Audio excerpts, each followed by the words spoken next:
Fully 2-1 defeat at Vicarage Road. What did Brucey say to the boys at half time? Your guess is as good as mine, mate. Really felt let down by the lads. I don't like to get on Brucey's back too much because I think he's done a cracking job with the players that he's got and with, no disrespect to the clubs that he's managed, but, the level that he's managing at now is a bit different. But yeah, the starting 11 from the get-go for me was a little bit off. I've said for years that Shaw would make a good holding midfielder, but I think the Fabian Shaw this season hasn't been anywhere near the mark that he needs to be at. So I'm a little bit disappointed. Shaw looks like a different player from last year. Player of the year last year. Yeah. Unbelievable on the ball. Looked like Sergio Ramos, bringing it forward, spraying balls about, scoring goals, worldy, smashing them in left, right, and centre. He kind of didn't out this year. Kind of tackle, slow on the ball, kind of pick a pass. He picked a couple of ones, but no great. Doesn't look dangerous at all. I don't know what's happening. He looks like a different man.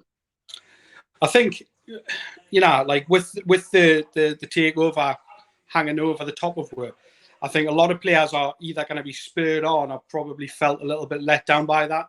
And to me, it seems that Shaw's his head's already well, I'm probably not going to be here next season.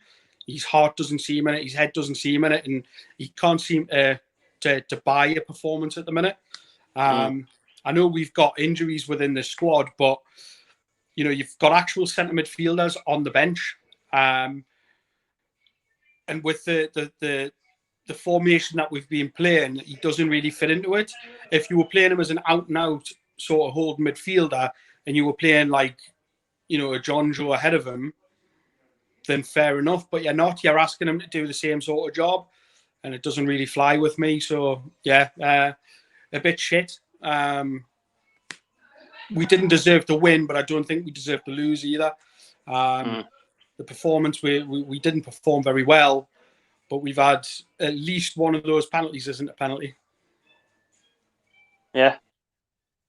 Must be the first one because Manquillo's all over the second one, isn't he? Yeah, the Manquillo one was similar to the fault that we had a couple of weeks ago. I can't remember. I think it was Shaw.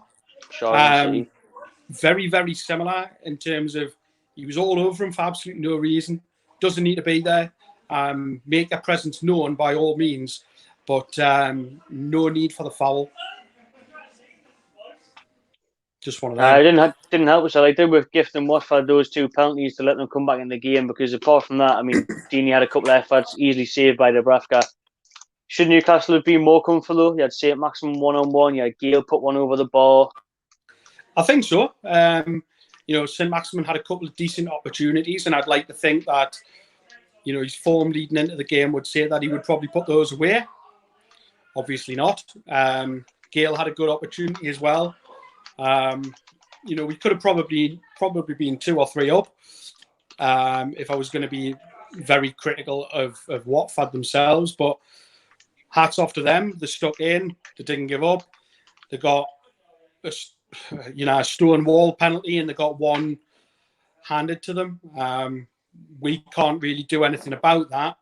I don't want to come on a Magpie Channel fan cam and criticise VAR, but VAR needs to do a lot more. They've overcomplicated the whole process, and they've done out of a penalty today.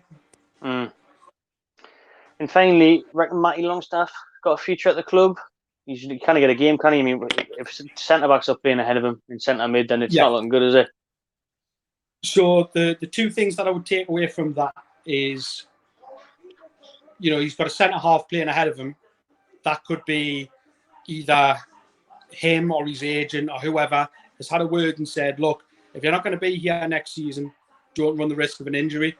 There's no point in you playing. Having said that, with him being a local lad, I would like to think more highly of him.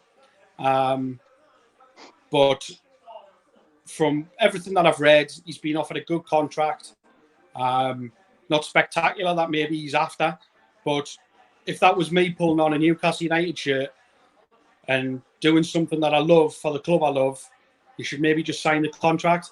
get it in a year or two. If he performs like he did the first 5 or 6 games that he did when he played for us, and he does that over a 6 or 12-month sort of campaign, much like Andy Carroll, he could maybe deserve a move away to a bigger club. But if the takeover happens, I can't see him being around anyway. All right. Cheers, mate. See you later. Not a problem, buddy. Anytime. See you later, pal.